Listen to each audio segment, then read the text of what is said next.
بسم اللہ الرحمن الرحیم۔ کمال حاصل کرنے پر ڈٹے رہنا۔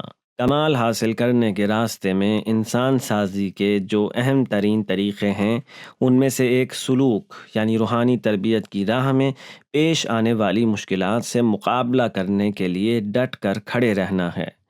قرآن کریم صرف خداوند متعال کے پروردگار ہونے کا اقرار کرنے کو اعلی ترین انسانی درجات کے حصول کے لیے کافی نہیں سمجھتا۔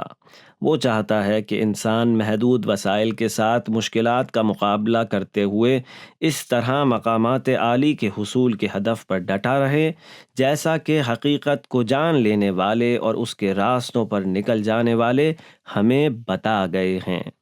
قرآن کریم میں ارشاد خداوندی ہے، وہ کہتے ہیں ہمارا رب اللہ ہے، پھر ثابت قدم رہتے ہیں، ان پر فرشتے نازل ہوتے ہیں اور ان سے کہتے ہیں نہ خوف کرو اور نہ غم۔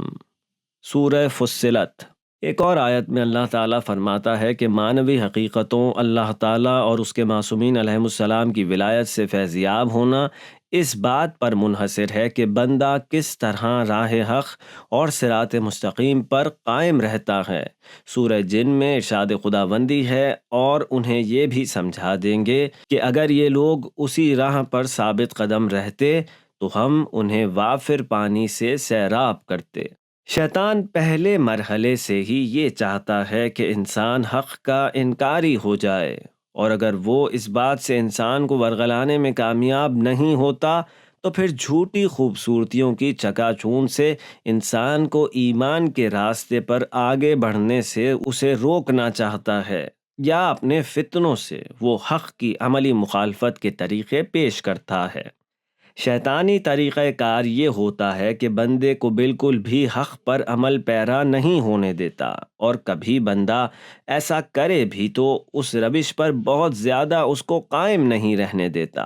مادی چیزوں سے جڑے رہنے کے نتائج انسان کو فوراً مل رہے ہوتے ہیں، لیکن دوسری طرف غیب کے اندیکھے جہانوں سے تعلق استوار کرنا اور نیک کاموں کو انجام دینا اس بات کا تقاضا کرتے ہیں کہ انسان دنیاوی چگا چوند اور خواہشات کا مقابلہ کرتے ہوئے ان سے نبرد آزما رہے، ان کو کم سے کم کرنے پر توجہ دے، اور یہ بات اپنے ذہن میں رکھے کہ شیطان ہر قیمت پر اس کو دنیاوی خوبصورتیاں دکھا کر ایسی حالت میں لے جائے گا کہ انسان کمال حقیقی کو حاصل کرنے سے نا امید اور مایوس ہو جائے۔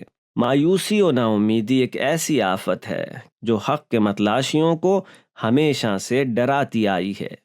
شیطان ایسی تصویر پیش کرتا ہے کہ سالک اپنے بارے میں یہ گمان کرنے لگتا ہے کہ وہ ناکام اور شکست خوردہ رہے گا۔ اس طرح انسان جو اپنے نفس کی اصلاح اور خدا تک پہنچنے کی کوششوں میں ہوتا ہے، شیطان اس کے عزم اور اس کی تمام کوششوں کا بری طرح سے شیرازہ بکھیر دیتا ہے، اور پھر انسان مایوسیوں میں مبتلا ہو کر رہ جاتا ہے۔ مایوسی کی ایک وجہ سالک کی سستی اور کاہلی بھی ہوتی ہے جو اس کو عمل کرنے سے دور رکھتی ہے۔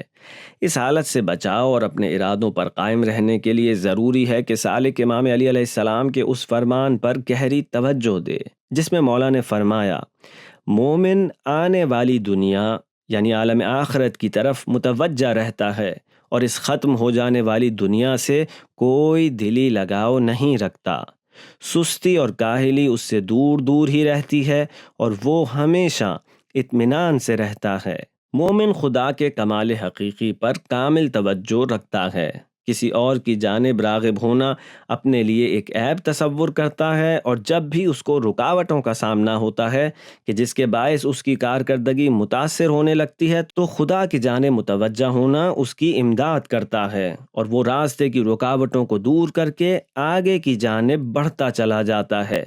ہمیشہ اعمال خیر بجا لانے کا پکا ارادہ کیے، اچھے کاموں کی مخالفت سے دور، اس طرح کے عزم و ارادے کے ساتھ خیر کی پیروی اور شر سے جہاد کرتے ہوئے مومن اپنی جد و جہد کو جاری رکھتا ہے۔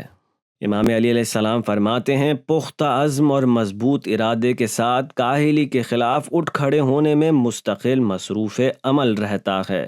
غرر الحکم۔